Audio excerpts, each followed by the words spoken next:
Is rich media like video and podcasting an essential ingredient or a nice to have for companies planning their marketing budgets for 2024?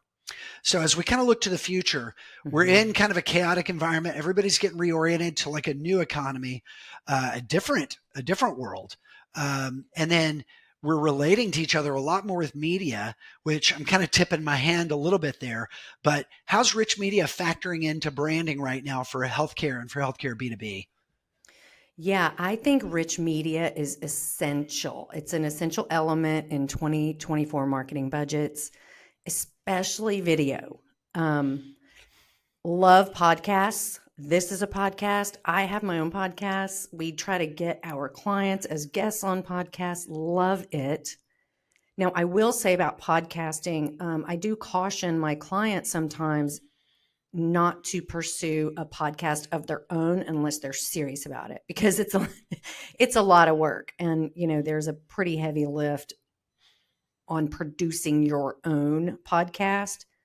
Whereas video, 100%, you just bring in a good video crew and have a good plan, and you can create a lot of video content that then your marketing team can go make hay with, and it's not this, it's a different level of commitment. But what I would say is, um, if you think about how you as an individual consume much of your information and your media, whether your personal or your professional life, video is a core component. And in some cases, it might be the only thing that some people pay much attention to. And I think B2B, from my perspective, is no different in that regard, because B2B decision makers, they're human first, so most of Mm. the time with video and audio podcast, you can really communicate a lot of information and a lot of emotion a lot faster, in a video. I think video content is eminently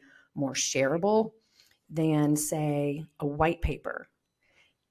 Now, I love a great white paper. I love thought leadership, but I always advise my clients, hey, if we're going to take the time and spend the money to do a white paper, let's consider all the different ways that we can then market that, right? So how do you turn this big, meaty thought leadership content, like a white paper, like a survey, like a research report, into chunks of content, short form and long form video? On the PR front, I'd say we also see a lot of really good engagement on a multimedia press release. Hmm. That's a great place for video as well. We just did a video shoot with a client yesterday. They're rolling out a brand new brand, speaking of brand. And, so it's a new website, everything. And we're doing a press release. We're like, and then we did some media training, which led to, hey, what about a video, with our CEO being able to explain to their current customers, oh, who's this new client? Who's this new brand? What does it all mean? As well as to leverage that as part of a multimedia press release about the new brand. So that's just like a real world and in the moment example of video. And I just think the key is really omni-channel, multimedia, and to plan for how you're going to create that kind of content on a quarterly basis, and how you're going to incorporate it into everything from thought leadership to big press announcements to branding, social media, product demos. There's just so many great applications. Yeah, video is not going away. It's just going to be bigger and bigger, Yeah. and it's coming on strong. And I think you said something really big there. Planning ahead, and it's part of that sort of in it to win it, or committed to the course of action. But one of the things we talk a lot about is not just producing the content, but having a robust publishing strategy. It Mhm. sounds like you're thinking about that too. Is that right? Absolutely. Yes. Yeah. Yes. One thing that I think a lot of people don't think about, and it's sometimes hard to convince clients to invest in this, but with social media, if you're going to invest in social media, video should be a big part of that.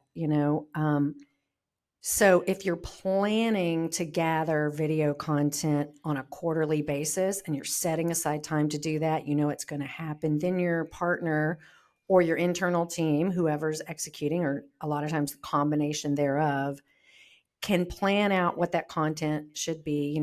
Throughout the quarter, you're going to have different ideas, new things are going to come up.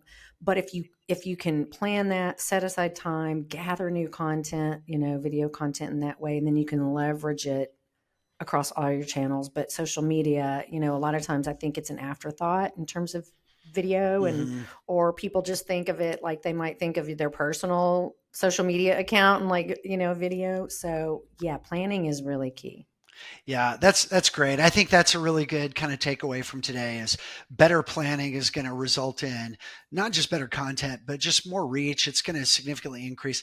If you're thinking about the social media clip is like, oh, maybe we can go recycle something. Well, that was your opportunity. That was the moment that someone was paying attention and ready to take something in.